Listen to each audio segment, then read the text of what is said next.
About 2 years ago, the elders of Kanawha County, West Virginia, calmly at first, later not quite so calmly, advised the Board of Education that they would not tolerate the routine circulation among their school children of certain books which were to various degrees disharmonious with the kind of education they desired their children to receive.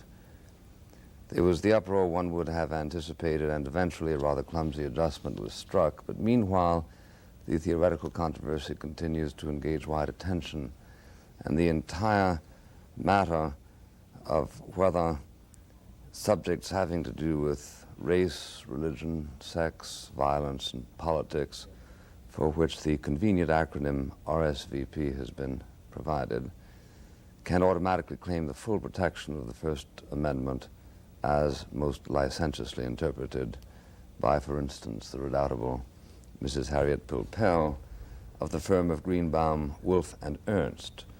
Mrs. Pilpel, who has twice been a guest on this program, is a well-known civil liberties specialist, author of 3 books, graduate of Vassar and Columbia University, counselor on President Kennedy's Commission on the Status of Women and on President Johnson's Citizens Advisory Commission, member of the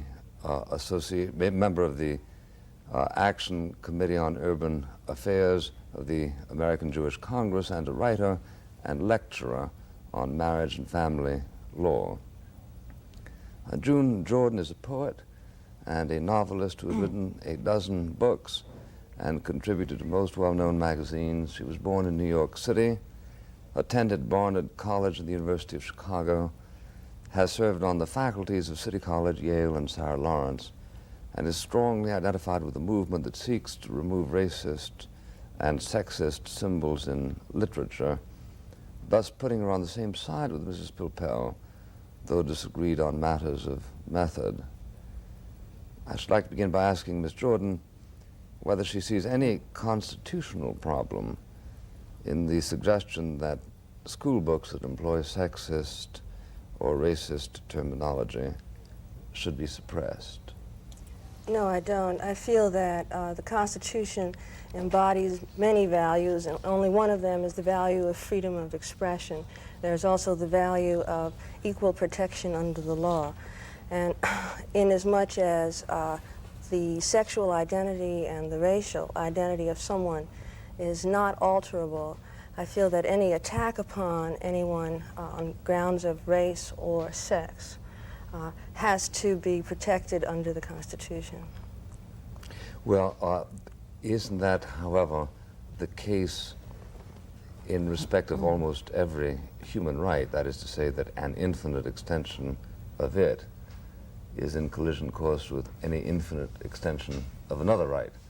The right, for instance, to the Fifth Amendment, which says that you don't have to give testimony against yourself, up against the right of the Sixth Amendment to subpoena evidence in your behalf. To be sure, the American system of government, as well as the Constitution, really presents to us a checks and balances, a kind of structure.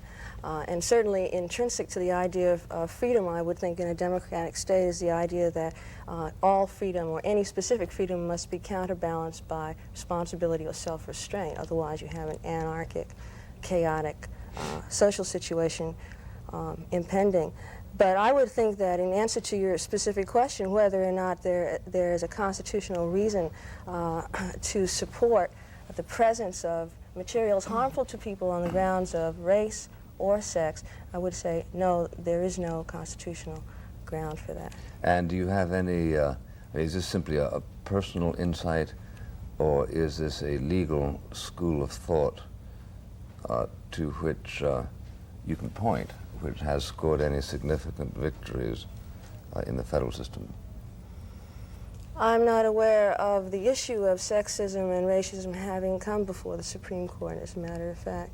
I wish that that would happen, so we could have some sort of a ruling that would be helpful, because then a very strong case could be presented to the effect that freedom of expression cannot be viewed as something sacrosanct existing in a vacuum apart from other freedoms that require equal protection under the law and that already enjoy equal constitutional commitment to their validity. Well, Ms. Pilpel, you have an opinion on that, but let me ask you, before you give me your theoretical position, whether there happens to be anything in the courts that you know of at the moment that tests this question. I don't know of anything in the courts at the moment, although there may well be some, but the leading case in the United States is a case which involved racist slurs. And that was quite a few years ago in Near against Minnesota, where the language attacked Jews by calling them every name known to man, and there was an attempt made by the state to enjoin the publication, the continued publication of the newspaper with those racial innuendos. They were more than innuendos, those racial attacks. And in a monumental decision, which has become the leading decision in the United States, the Supreme Court held that we must have freedom of expression even for the ideas we hate. And that is a position which I feel very, very strongly in favor of.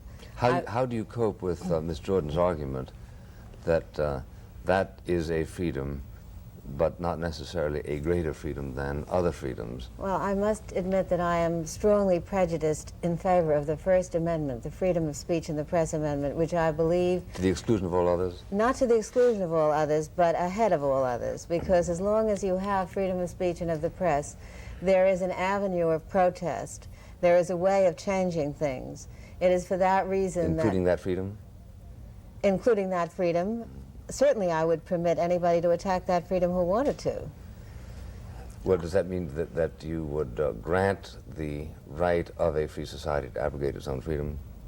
I think that you must grant to a free society the right to abrogate its own freedom, but the genius of our Constitution seems to me quite plainly that there are certain fundamental rights which cannot be abrogated by majority rule, as you know, and those are the rights which are in the first 10 amendments, most of which have been incorporated in the 14th, which means in simple English that the states and federal governments may not infringe freedom of speech and of the press. The exceptions to that doctrine are limited. I think they should be even more limited than they are. Would you abolish libel laws? Justices Black and Douglas, of course, would have abolished libel laws. I'm not quite sure whether I'd abolish them, but I certainly would adhere at the very least to the position that nothing can be held to be libelous and therefore punishable by means of a damage judgment or an injunction unless it can be shown with reference to a public figure that it was stated with knowledge of its falsity or in reckless disregard of its truth or falsity. In other words, I don't think negligent speech should be the basis of a libel recovery, particularly by any public personality. I'm aware that you were a libel plaintiff in a case recently, and I think the decision in that case was correct under the rule that I described. That's a genial thing for you to say. I'd like to backtrack to your, if I may, to focus upon your avowed commitment, wholehearted commitment, somewhat prejudicial commitment to the First Amendment as against other rights. It seems to me that there's something that's being neglected here, or at least perhaps two things. One is that we are not, when we're talking about a free society, we're talking about freedom of expression, we're not talking about freedom of expression that is equally available to all peoples in this country, as you know.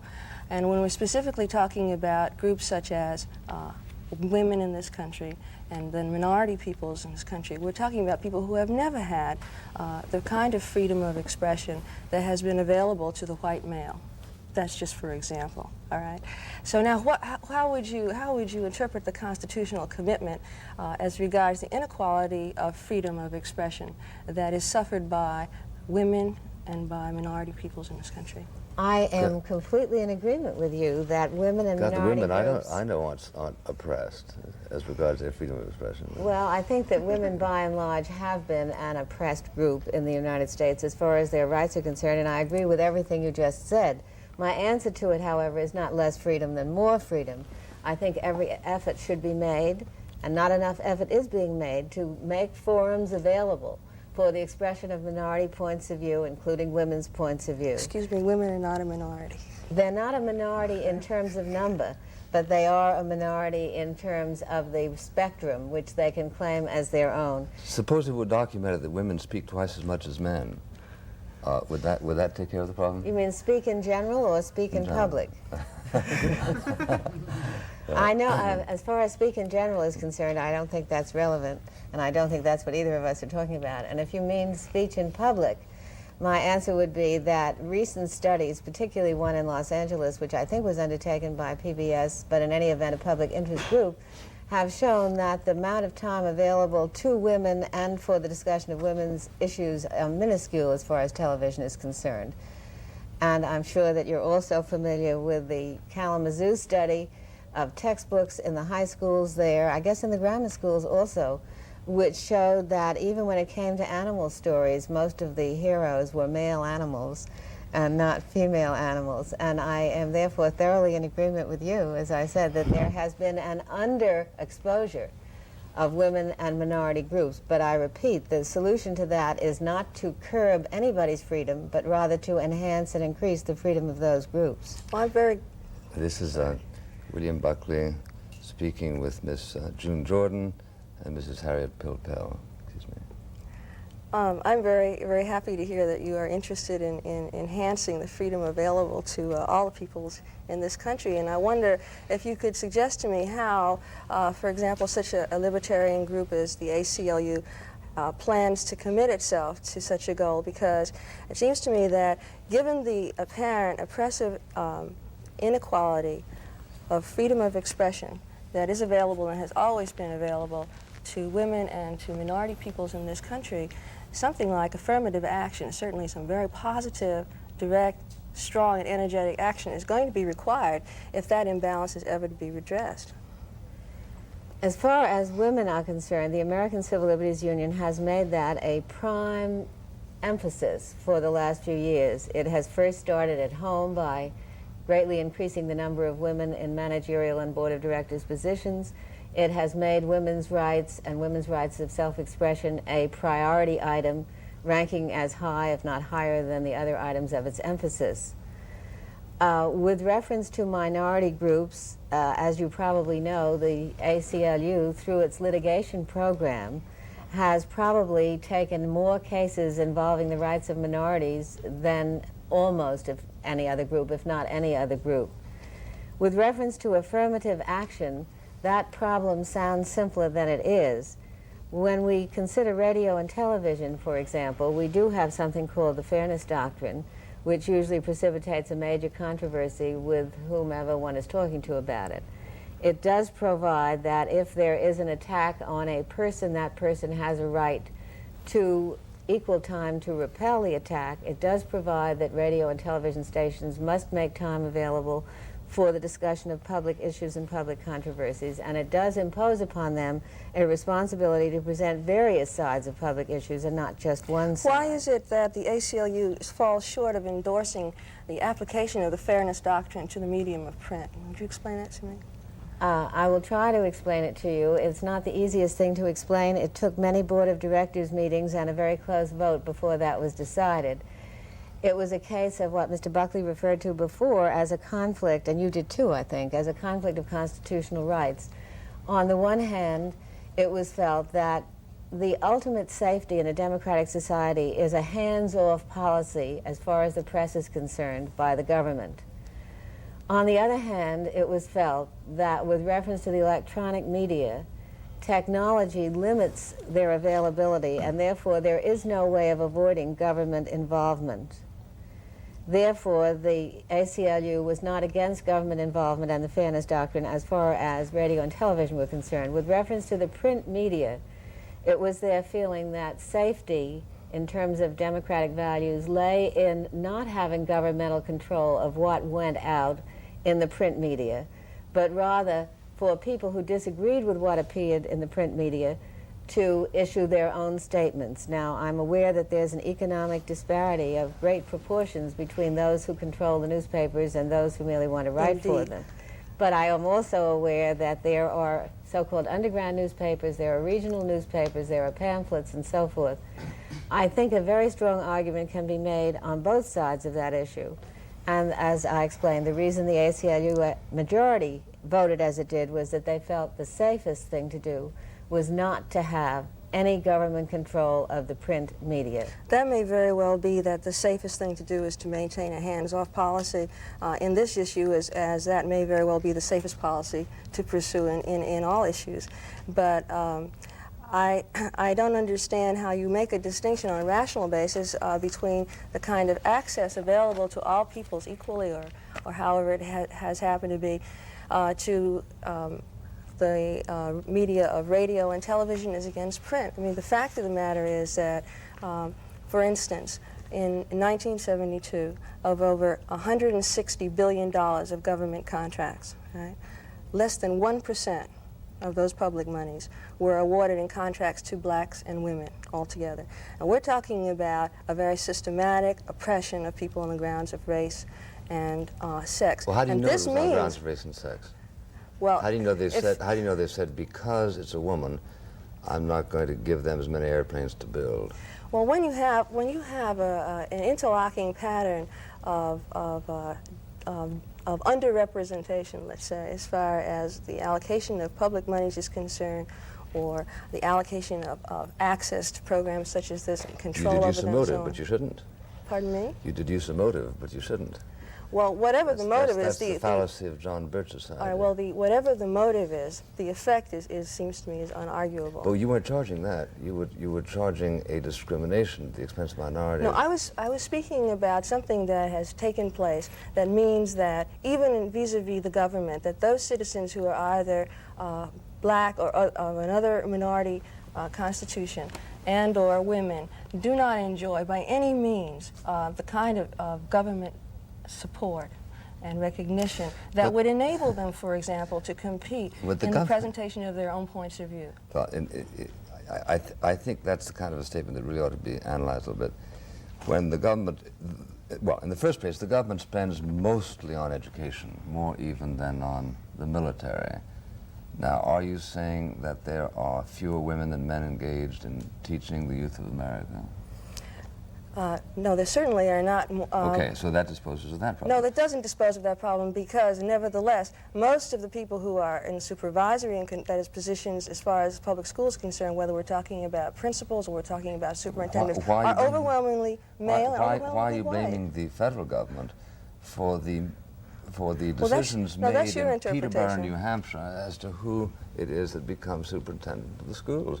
In most of those places, the superintendent is elected by popular election, in which women have been enfranchised for several generations.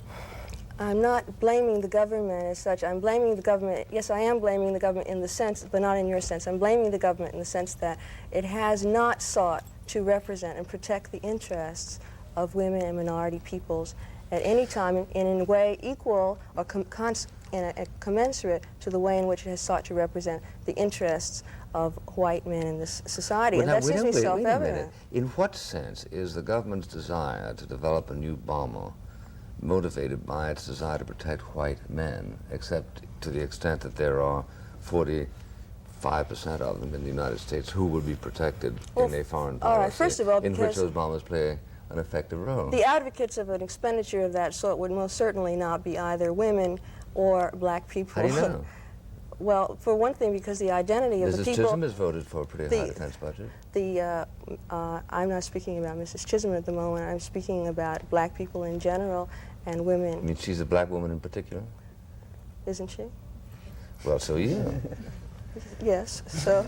well, what is the... Well, the point is that you seem to try to isolate her as though she was unrepresentative. No, sir, you interjected her into the discussion. I wasn't thinking of Shirley Chisholm one way or another. I was thinking about the kinds of people who would advocate money for a bomber. For a policy that you say is motivated by a desire to protect white men.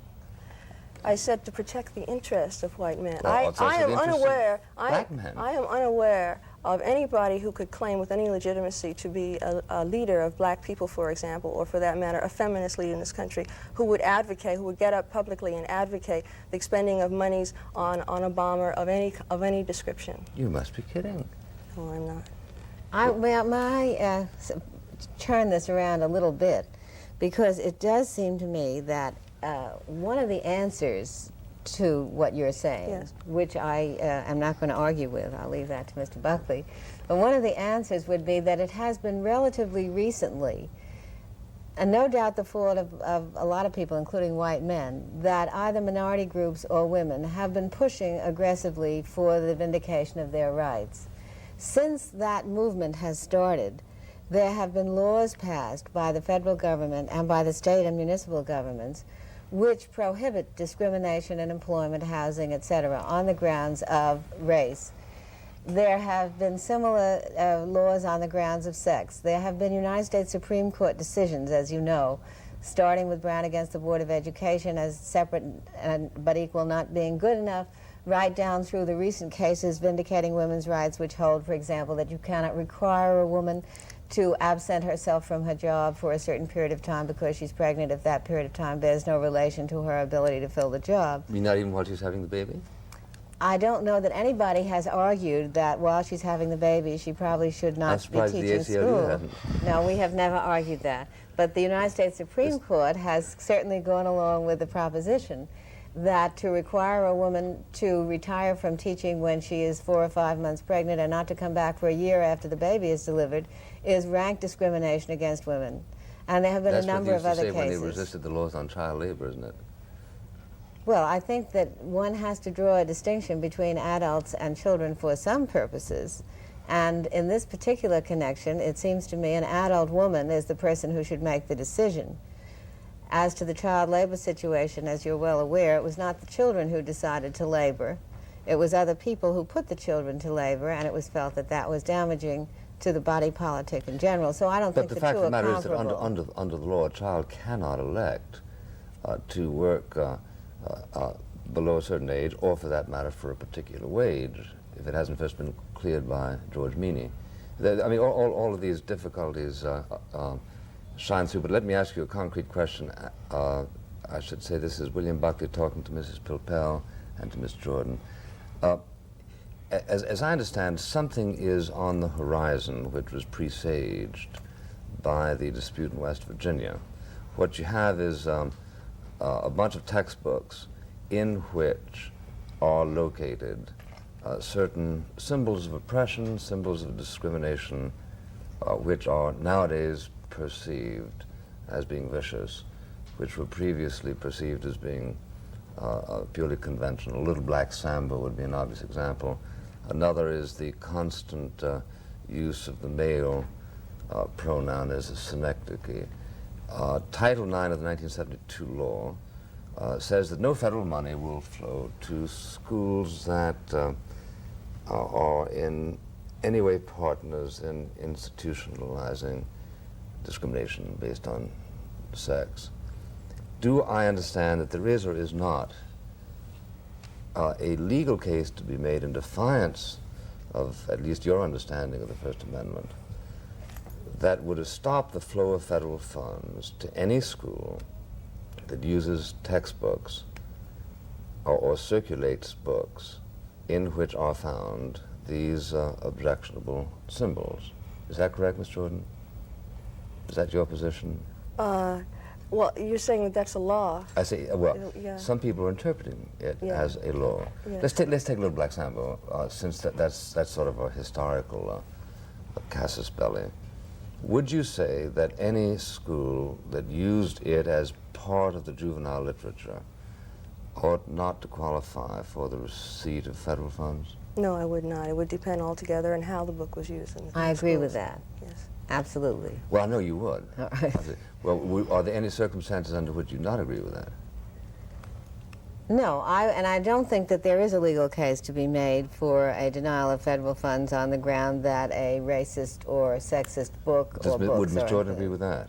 No, I wouldn't. And what would be an example in which you would say that state funds are unlawfully used for the purchase and distribution of certain books that contain these objectionable references? Oh, I would think, hypothetically, for example, of a state such as Mississippi, where black people constitute almost 50% of the population, and the state, if I understand correctly, the state makes a decision as to chooses the textbooks for the entire all the school districts. And I would think that if it was proposed by the state board, their school board there, that they should purchase and use social science readers, for example, which misrepresented and distorted the history of this country as regards almost half the peoples in Mississippi, that is, black people. Who would decide whether there was misrepresentation? Well, I would hope that it would. The authors of Time on the Cross?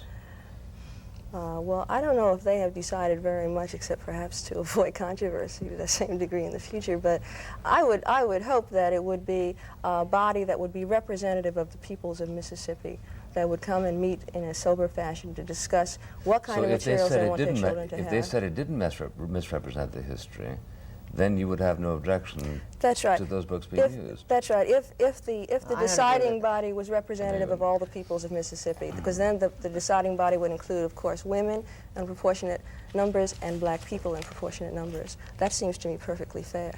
There is, I believe, presently pending in Mississippi, I'm not quite sure what stage it's got to, a controversy which I think places the issue in a somewhat clearer perspective for me.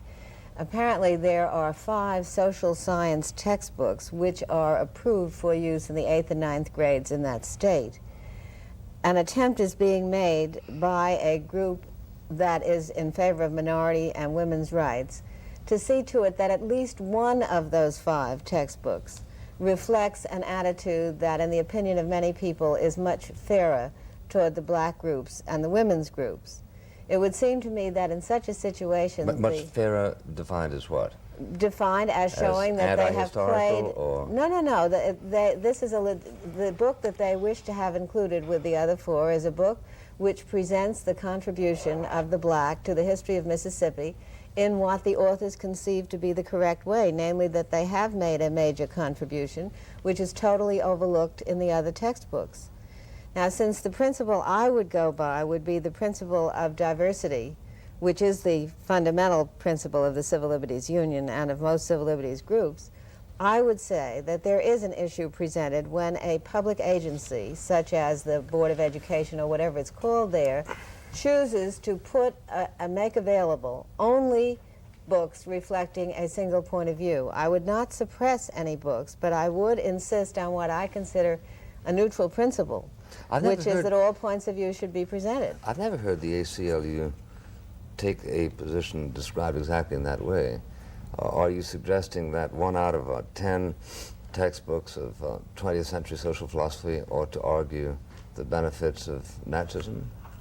I can't possibly answer it in specific terms like 1 out of 10, but I can... 1 out of whatever. Well, I would leave that to the same kind of group that Ms. Jordan was talking about, namely a group which was composed of the citizenry of all types of the state. Are you suggesting that there's a positive good in representing, quote, all points of view? Yes, I am suggesting that it is not only a positive good, I think it is the positive good. Well, isn't that a totally nihilistic position?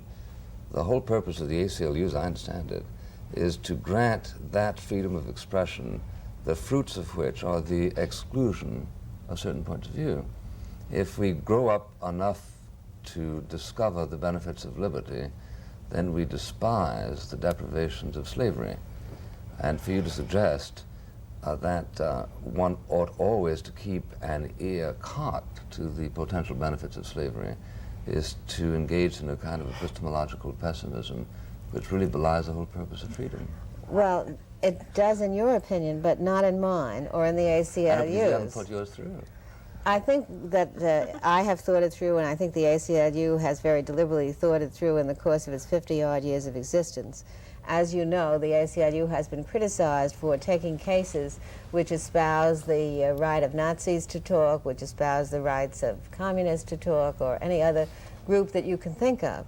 And they do that. The rights of Nazis to talk so long as nobody takes them seriously. No, that is not. The moment people take them seriously enough to try to pass legislation based on a Nazi philosophy, the ACLU would come out for civil disobedience. The ACLU would bring a case to have the statute declared unconstitutional. Right. But that is not the same as civil disobedience, and that in no way derogates from what I said was the basic position of the ACLU. Could I try to to clarify a conceptual problem here, as I see it, please. Sure.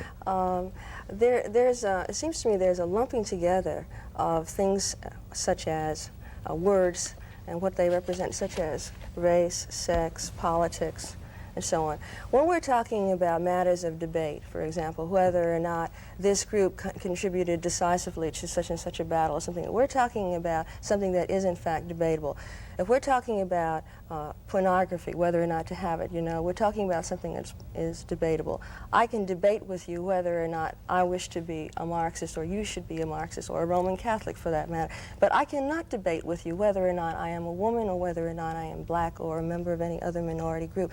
And I think it's really incumbent upon us to make this distinction where racism and sexism is concerned. That we are talking about two things that are essentially not debatable issues. They're not issues, they are conditions of being. And as such, they're not subject to controversial discussion. I hate to argue this with a poet because you do have certain insights that we prose people don't have, but isn't it true that we can argue not about the fact of your being a woman, but about the relevance of that fact? I can say, Miss Jordan, throughout my life, there isn't anything that you can do that's going to keep me from thinking of you as a woman. Oh, well, now, I hope you, so. you might say, well, this is against the requirements of the 14th Amendment, and Miss Pilpel will be very angry and all kinds of other threats, and I might be intimidated. But the fact of the matter is that it is a subject for discussion. No, it's not the objective fact of your being a woman, but right. the impact of that fact on other people. No. What I'm talking about is this. If we're talking about the kinds of oppressive actions that have been printed up, codified in books, for instance, all along. But you confuse because that includes bombers to protect our sovereignty. Well, let me deal with one thing at a time. The bomber seems to be your preoccupation. I'm more involved in no, our women sovereignty is my preoccupation. and minorities. When we're talking about what has been suffered by women and minority peoples in this country, in books, for example, that is to say either deletion, omission, distortion, slander, insult. When we're talking about the presentation of materials that demean and injure the self-imagery, self-imagery of young children who are either male or female, white or black, whatever, we're talking about something like that. We're not talking about something which is debatable. That is not a matter of Sure we are. No, we're not talking about Well, for instance, I would happen to think that you've perfectly described the majority of the people who have reviewed my books over the last 25 years. In what respect? Slanted, biased, seeking to oppress me, seeking to make me unhappy, and so on and so forth. However, if they were here, they'd probably say, no, they were saying the God's honest truth about my books.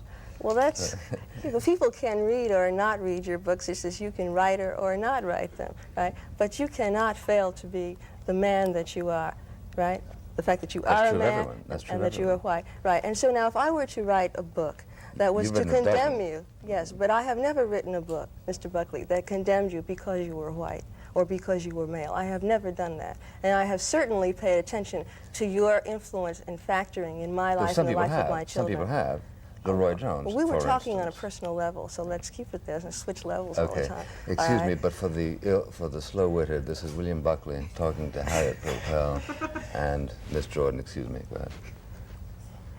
Well, I was saying that I think I said what I had to say, actually.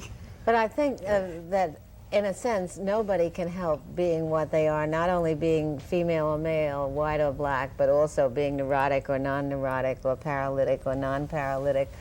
Or even if one wanted to be completely determinist, that you can't help it if you're by nature a Nazi or something else. If you once begin to say that there are certain attributes of people which cannot be attacked as part of the free speech, free press process, there is no end to what you can accept in the first place. And in the second place, the chances are that neither you nor I will be the ones who make that decision. It may be somebody whose idea is quite different from yours and who would use your willingness to cut down on freedom of expression against you by some hyperbole or theory which would work. The only safe thing that we can possibly adhere to is the right of everyone to say his piece and the right of everybody else to controvert that. Isn't that subject historical? I'd like to ask Ms. Jordan this.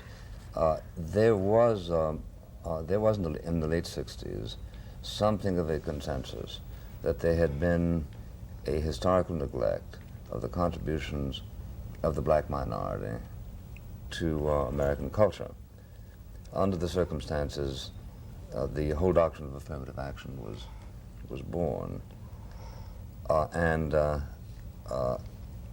implications of that doctrine are implications that reach outside the American experiment, the most recent example of which was, for instance, the extirpation of all Nazi literature when we won that particular war, which was not objected to, so far as I am aware, by any leaders of American civil liberties thought, on the grounds that, we had had a very bloody war and an awful Holocaust as the result of the workings of Nazi literature circulating through Germany, and that under the circumstances we needed to, quote, re-indoctrinate a people in the ways of liberty and indoctrination, and it was forbidden to have a Nazi book in any of the schools in Germany.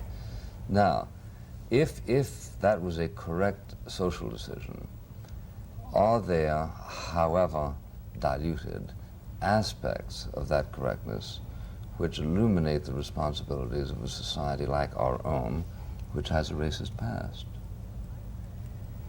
Well, I would say very clearly yes, without any hesitation or equivocation whatsoever. We certainly do. And Mrs. Pilpel, I'm very unhappy that I can't seem to budge you from your position of a commitment to safety and diversity. I really wish I could hear you talk about something, another value, for example, a value of justice, for example, a value of self-preservation. But you see, I keep coming, I know I sound doctrinaire, but I have to keep coming back to my fundamental premise. My fundamental premise is that if people are free to speak, to read, to express themselves, then you have a good chance of getting justice and equal protection. Yes, ma'am, but when if you say carve out areas where people cannot talk, where the press is limited, then it seems to me almost any excess can be perpetrated by anybody. Right. And therefore I am not budgeable on my fundamental premise, which is that the greatest possible diversity of points of view should come into the marketplace of thought, to use Justice Holmes's expression. But the fact of the matter is that that was a conditional sentence, I mean, overall in its construction. You began with the word if. The problem is that this is not a free society, and there is not equal and free access of all peoples to freedom to express themselves. I mean, that is the problem. That it seems to me there's a kind of conceptual evasion here that keeps recurring. Well, the fact is we can't say if we have a free society, because we don't have a free society. We have a very unequal society where people are not free to express themselves or even to defend themselves. Free societies are unequal. There's no free society that is equal. No, but I'm talking about free in the sense that your freedom of expression shall be commensurate to my freedom of expression. That is clearly not so. No, because this requires us to conscript audiences. Suppose you're a deaf mute. You're not going to have much of an audience. Well, furthermore, I think the fact of the matter is that the audiences will vary. I deeply deplore that Mr. Carter's audience right now is larger than that of Mr. Reagan's, but I don't see how I could interfere in making those audiences of equal size without interfering in the kind of freedom which you consider to be, I know Ms. Pilpel certainly does, axiomatic.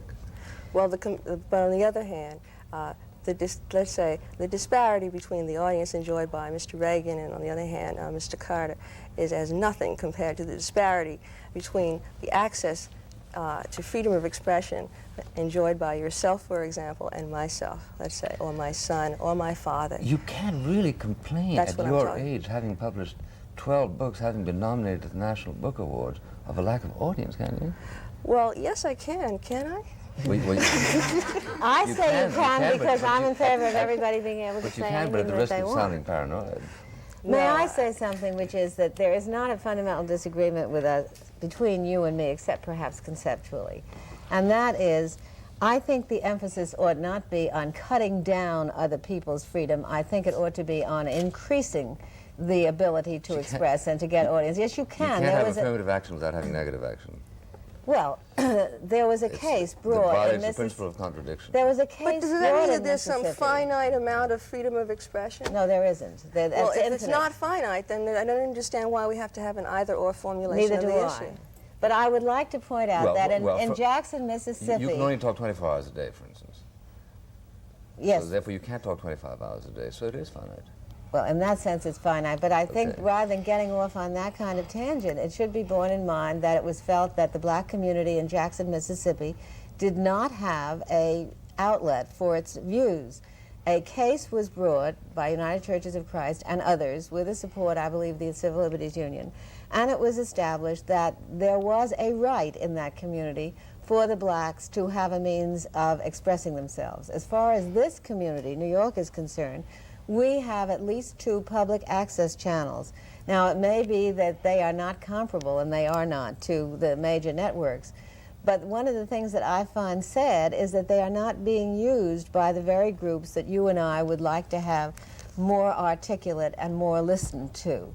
I think it really does not avail us to try to cut down on the freedom of anyone when our emphasis, yours as well as mine, is look at these groups which have not had the opportunity to express themselves, and how can we figure out ways of enabling them to do so. Public access channels, lawsuits, publications at government expense, if need be, of various points of view as to political candidates. Well, let me ask you and so about forth. 2 other ones. How about support for the implementation of the Council on Interracial Books for Children resolution, which was adopted by the American Library Association in July? How about that as the kind of positive action to try and seek to create a balance where there is a complete imbalance now? And how about the application of the fairness doctrine to the medium of print? How about a reconsideration of that medium as a medium which also sees the kind of inequities that we've been talking about, where the radio and television media are concerned? Come on, be a good sport and repeal the First Amendment. I don't want to repeal the First Amendment. With reference to the business of having the fairness doctrine applicable to print media, as I told you, that was a closed question. I gave the rationale on both sides. I'm not at all sure I disagree with your point of view. The official position of the union is that the only safe thing to do with the print media is to have it unregulated. Does that mean that you dissent from that position? Well, I was so divided in my own views on that that I abstained, which is not a very courageous thing to have done, because I think very strong arguments can be made both ways, but on balance... But you would have to amend the First Amendment in order to bring this about. No, as mechanical I matters, don't think know. you would, because the United States Supreme Court has already, in the Red Lion case, true as to the electronic media, but said that the First Amendment is designed for the protection of those who listen and those who read, and not primarily those who broadcast or those who promulgate. Therefore, I don't think it would require any change in the First Amendment. I don't either, because it's not the advocacy of any censorship. It's not taking out something or suppressing something. It's the augmentation of what is available to the people. But I think as far as the American Library Association is concerned, I was at that convention, and my understanding of the action taken there was different from yours. It is my impression that the American Library Association is adhering to its time-honored creed, which I have here, and I don't want to take the time to read it, which basically is that no library material should be proscribed or removed from libraries because of partisan or doctrinal disapproval. And I believe that is the position that the ALA took. And I, about a week ago, talked to the person who works for their section, the Committee on Intellectual Freedom, and she confirmed that there is a dispute on this question, and that they do not feel that allowing racist books to circulate makes a person a racist any more than allowing a Nazi book to circulate makes them a Nazi. And that comes back to our original difference, which is, in my view, that the subject matter can never be made the basis of exclusion or inclusion in anything. I think you're misrepresenting my This is case. Mr. Buckley talking to Ms. Jordan, Mrs. Pilpel, and we have to turn now to the panel. Mr. Jonathan Kaufman of Yale. Mr. Kaufman. Yes, Ms. Jordan, are you saying that if I wrote a book attacking you as a black, as a woman, and even suggested perhaps that you shouldn't be allowed to have children, that I would not be allowed to publish my book or have it circulate? I would say that your freedom of expression in that instance constituted a clear and present danger to my self-preservation. Suppose he wasn't a very a persuasive writer.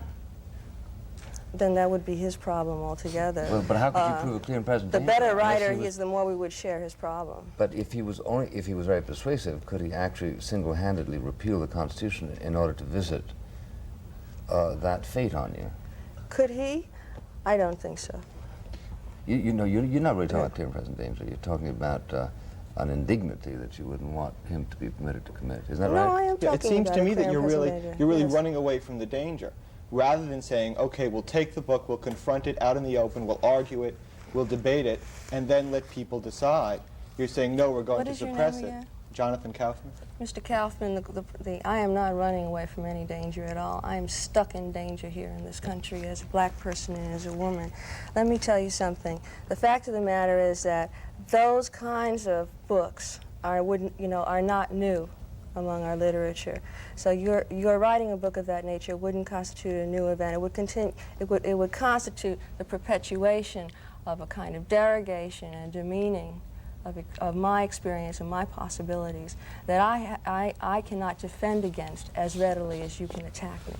You know, I don't see why you can't defend. I mean, you're given the opportunity here to defend against it, to debate it openly, and if you do have faith in the wisdom of the American people, to show that you're probably right. It seems it's really the case with pornography. The more you suppress something, the more intriguing Please it don't becomes. compare me to pornography. No, he I'm wasn't sure you comparing- can he wasn't- recognize it's a different He wasn't comparing you to issue. pornography. He was comparing this hypothetical book to pornography. Yes, but I'm saying that there's a different way in which the two things have to be viewed.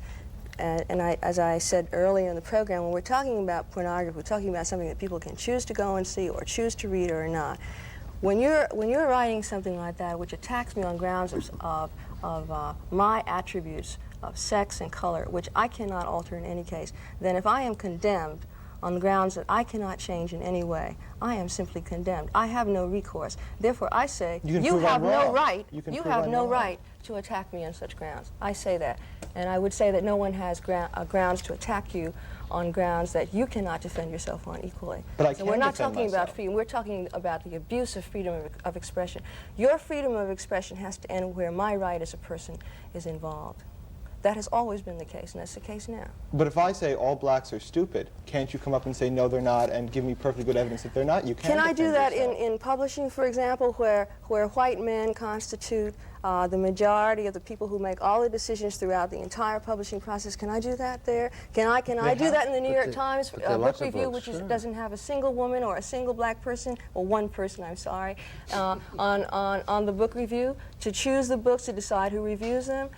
Let's talk about political realities. Let's not talk about a rhetorical construct that you want to describe as a free society where both of us are equal. No, we're not equal.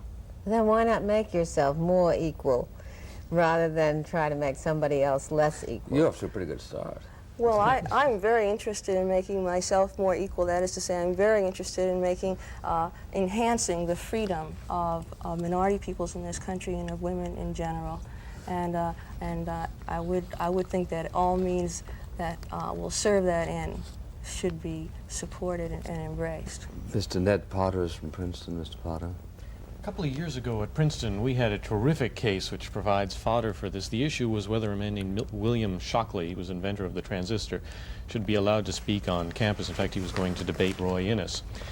And a lot of students were saying, no, that this man is a bigot. He is unqualified to speak about this subject. He is a danger, and he should not be allowed to appear. The conclusion I came to, and I think a lot of other students came to, is, well, it wasn't quite right to invite him because he is not qualified. But now we have, and retracting that invitation would be violating his freedom to be wrong. I think the wiser thing to do was to let him speak on campus, let him be proven wrong. And I don't think that was going to be very difficult. In fact, not very many people took him very seriously. That's debatable as well. It happens that I was at Yale when Shockley was also coming to that campus. He got around. And he certainly did. That's number one. He didn't get around at Yale. Speaking He of wasn't freedom of listened to. expression. Second time. He yeah. certainly, well, that's the time when I was there. He got an audience. Mr. Which is Shockley. different from being listened to, by the way, to get an audience. Yes. Mr. Shockley, Mr. Shockley is what he was trying to say and going around the country and talking to different campuses and so on was not something that I'm willing to entertain as either an instance of Mr. Shockley being wrong or right. The clear implications, and in fact the explicit statements repeatedly by Mr. Shockley, spoke to the supposed genetic deficiency of myself, right? Such that he was suggesting that sterilization... Actually, you're personalizing that. He didn't Excuse say me? You're personalizing that. Yes, I'm personalizing that because I'm speaking at the moment. Well, I would agree with her on that because I think you might No, take that attack personally. He didn't say all blacks, is my point. Well, he certainly didn't say Miss Jordan. That's what I said, but she said herself.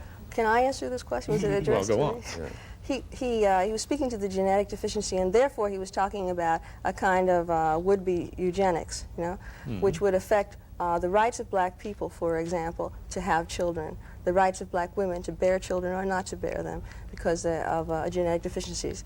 That they would perpetuate, in our breeding, we would perpetuate deficiencies. Well, it just so happens that there was consequence to his going around the country, and there has been consequence in several different state legislatures following his first year swing around the country. There were actually proposed legislation that would have meant at least the legal consideration by the state of programs to induce women to have themselves sterilized. You know, I mean, I'm talking about forced sterilization. Can you give an example of one of those? I can't give an example at the moment. It might be one of Ms. Pilpel's foundations you're talking about. Was any of that legislation passed? passed? Absolutely not. It couldn't be. First of all, I have no One of foundations. those Margaret Sanger awards. Secondly, I want to make absolutely clear that no group with which I'm connected, not Planned Parenthood, not the Association for Voluntary Sterilization, believes in compulsory sterilization or of any sort. They believe in free Well, neither does Shockley, choice. by the way. Well, they believe in free choice. And But are you talking about a state legislature that had proposed compulsory sterilization? That was under consideration. Yes, it was. I don't have the names in front of me. Oh, I'm I sorry. certainly remember those names. Have you ever heard of anybody, any state legislature? I didn't proposing hear about compulsory those kinds sterilization? of consequences. But the Well, reaction I Well, saw to there Shockley were- was extremely negative. I think I think it was fairly clear to the people with whom he was trying to gain that audience that his views were dangerous and Ultra-liberal. not ultra-liberal. Well, in their implications. he was seen as quite the scientific, anti-spiritual, anti-metaphysical. Anti a In a lot se- of things that, yeah. that a In lot a of sense- people in a held sense very platonic. dear, In a sense including platonic. the freedom of expression. See, by what you're continuing to have children. essentially doing is asking the same question again that I have tried to address repeatedly here. And it seems to me that perhaps this is the question on which the three of us most keenly divide. Is it debatable? You know, is it debatable that that my color and my sex, are those matters proper matters for debate? Are they proper matters for scurrilities of attack, derogation? Are they grounds for my being deleted or my existence and accomplishments within this country and within the world being distorted? Are they suitable grounds for defense by the First Amendment? And I say that they are not, because they are not alterable. They are not alterable conditions. It's not as though if you mounted a fantastic argument against me as a woman and as a black person, I could then say, well, Christ, you know, I think I'll switch, you know? I don't have that choice. You know what I mean? I realize that. Okay, so then we can't have an argument about it. That's what I'm saying. It is not debatable. But unfortunately, and for reasons, the only explanation I can give is that there's something very sick about our society. People do argue about it. And I think to suppress it without proving it wrong is to lose by forfeit. Well, I wasn't Besides, calling... it can't be done anyway, as a I practical wasn't matter. calling for no, it can't be, because most books then would have to be probably taken out of the libraries. Mr. Lino Lipinsky from Brown. Mr. Lipinsky, do you have a question for Mrs. Yes. Pilpel? I have a question for Ms. Jordan. Okay. Do you feel that it's possible to change people's beliefs and attitudes through legislation? Yes, I do. Do you feel that something as widespread as racism and sexism can be cured through legal means? Cured, no, but I think that if by law, if you change the patterns whereby people interact, the situations and the relationships, you know, within their interaction by law, that then just that contact alone will have consequences, which I would regard, in fact, as positive and indispensable. May I Yes. say that I don't think that legislation can necessarily change people's attitudes, but it can change people's actions.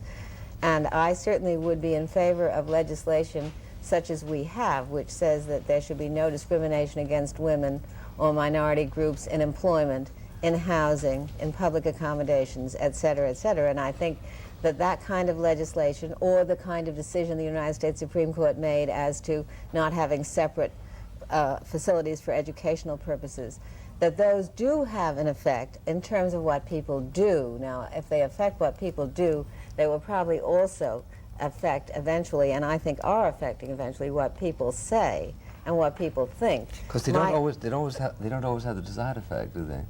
I saw a study published by some women's group showing that there was a decrease in the number of women going into professional work since the great drive to co-educationalize our colleges in the last 6-7 years. That's So right. that's one of those cranky ways in which social experiments talk back to you sometimes, isn't it? Well, I don't know whether it's Well, talking that's back a price or... you pay for democracy, isn't it? I'm prepared to pay it. Yeah, I'm prepared to pay it too. Yeah. But I'm not prepared to be You both have more enthusiastic money about than I every do. scheme you people come up with. Well, I don't know what you mean by you people, but I think most of the people that I'm a people you nice with. people. All right. Did we interrupt you, Ms. Jordan? Sorry. Oh, I just wanted to speak to that point with another statistic, which is that there are 4 times more social scientists unemployed as of 1975 Maybe the who are social women than men, and thought that was interesting. I wanted to just say one thing about the Library Bill of Rights, which has never been rescinded and which continues to be embraced by the American Library Association. It says, as a responsibility of library service, books and other library materials selected should be chosen for values of interest, information, and enlightenment of all the people of the community. This is another statement of value within the same Bill of Rights. It seems to me that the Interracial Council on Books resolution that was adopted is very much in this spirit. I don't see any antithesis at all, and I would hope that all librarians would work to implement their own articulated goals. I'm afraid we have no time for a rejoinder from Mrs. Pilpel. Thank you very much for being with us, Ms. Pilpel. Thank you very much, Ms. Jordan. Thank you, gentlemen of the panel. Thank you all.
For a printed, bound transcript of this program, send $1 to Firing Line, Post Office Box 5966, Columbia, South Carolina, 29250.